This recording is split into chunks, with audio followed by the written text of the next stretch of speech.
Hello guys, welcome to another video of stock market. Friends, Deccan Transcon leasing limited का जिस IPO का day 2 का subscription open होने जा रहा है, जानेंगे लाइव सब्सक्रिप्शन डे 1 में कितना था, जीएमपी कितना चल रहा है, लिस्टिंग कितना मिलेगा, अप्लाई करें या फिर अवॉइड, इन सभी पॉइंट्स को डिस्कस करेंगे। चलिए फ्रेंड्स, वीडियो स्टार्ट करते हैं। तो गाइस, आईपीओ जो है 13 सितंबर को ओपन हुआ था और 18 सितंबर को क्लोज किया जा रहा है।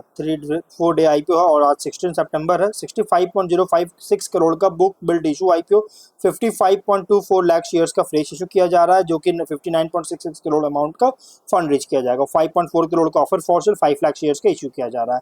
अलॉटमेंट डेट फाइनलाइज किया गया है 19 सितंबर का, 23 सितंबर का लिस्टिंग डेट है और एनएसई एसएमई पे लिस्टेड किया जाएगा। 102 टू 108 रुपीज पर शेयर की प्राइस बैंड, 1200 शेयर्स की lot size. Unistone capital lead manager Giriraj stock broking market maker link in time इसके रजिस्ट्रार है। प्रोमोटर होल्डिंग ए प्री इशू 87.17% का, एंकर इन्वेस्टर से 15.12 करोड़ का फंड रेज कर चुका है। अगर हम सब्सक्रिप्शन की बात करेंगे तो कंपनी में QIB से 2.97 टाइम का ओवर सब्सक्राइब है, HNI से 3.88 टाइम का, रिटेल से 4.74 टाइम का। QIB हो, HNI हो, रिटेल, तीनों से ओवर सब्सक्राइब देखने को मिला है। टोटल 3.97 टाइम्स का ओवर सब्सक्रिप्शन देखने को मिल रही है। अगर हम इसके जीएमपी की बात करेंगे तो कंपनी का जो जीएमपी चल रहा है, अगर देखा जाए तो इसका जीएमपी अराउंड 55 रुपीज का ट्रेंड कर रहा है, जिसके अकॉर्डिंग 51% का एक बहुत ही स्ट्रॉन्ग डेब्यू करने जा रहा है। मतलब कंपनी जो लिस्टिंग दे रही है, बहुत ही स्ट्रॉन्ग लिस्टिंग दे रहा है, नो डाउट।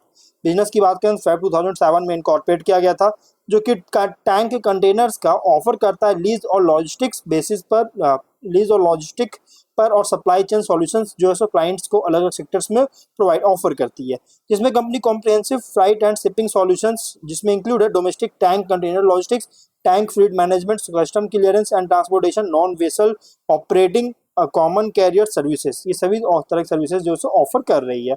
31 जुलाई के अकॉर्डिंग 100 से भी ज्यादा कस्टमर्स कंपनी के साथ एसोसिएट हो चुके थे, लगभग ओनली सिर्फ और सिर्फ 3 ईयर्स में, मतलब सिर्फ 3 साल में 100 से भी ज्यादा कस्टमर्स कंपनी के साथ एसोसिएटेड है हो चुके हैं। और कंपनी जो है सो 884 से भी ज्यादा कस्टमर्स को लास्ट ईयर जो है सर्व कर चुका है, सक्सेसफुली बिल्ड कर चुका है ट्रैक रिकॉर्ड ऑफ, जो कि 5000 से ज्यादा कस्टमर को सर्व करने का ट्रैक रिकॉर्ड बिल्ड कर चुका है।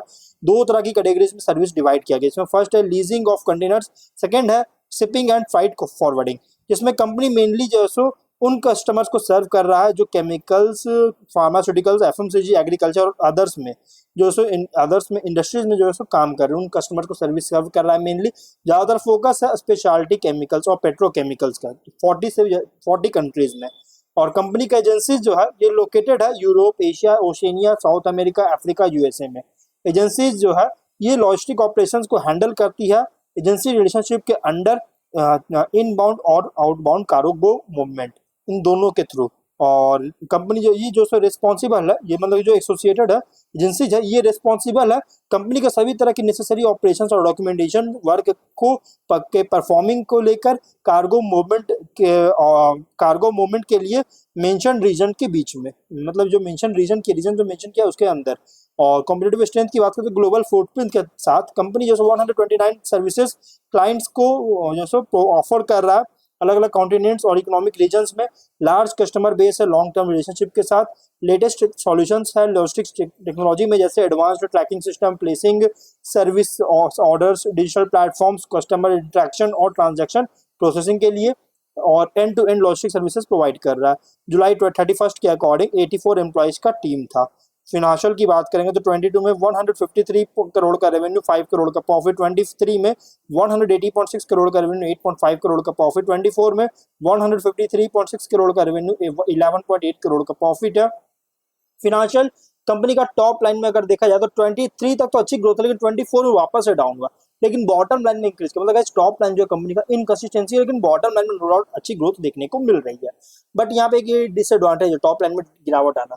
लेकिन कुछ और इसकी पॉइंट की बात करें तो कंपनी हेवली डिपेंडेंट है केमिकल और पेट्रोकेमिकल्स के इंडस्ट्रीज पर, और इसलिए कोई भी अगर डाउनटर्न या चेंजेस आते हैं इस सेक्टर में तो इसकी वजह से बिजनेस अफेक्ट कर सकता है।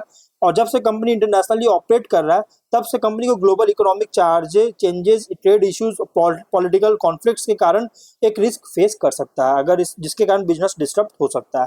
और ग्लोबल लॉजिस्टिक नेटवर्क भी जो जिसमें रन हो रहा है ये कॉम्प्लिकेटेड है और स्ट्रिक्ट एडरेंस टू रेगुलेशंस रिक्वायरमेंट होता है। कोई भी अगर मिस स्टेप अगर लिया जाता है कंपनी द्वारा, मतलब कि कोई भी अगर गलत डिसीजन लिया जाता है तो उसकी वजह से इसके ऑपरेशनल जो है ऑपरेशनल्स में प्रॉब्लम या आ सकती है या फिर लीगल इश्यूज भी लीड कर सकता है। तो ये कुछ रिस्की पॉइंट भी है। और यहाँ पर ऑब्जेक्टिव की बात करेंगे तो कंपनी टाइम कैंडिडेट्स के प्रोक्योरमेंट में कैपेक्स फंडिंग चाहती है, working capital requirement general corporate के लिए आईपीओ लाया गया।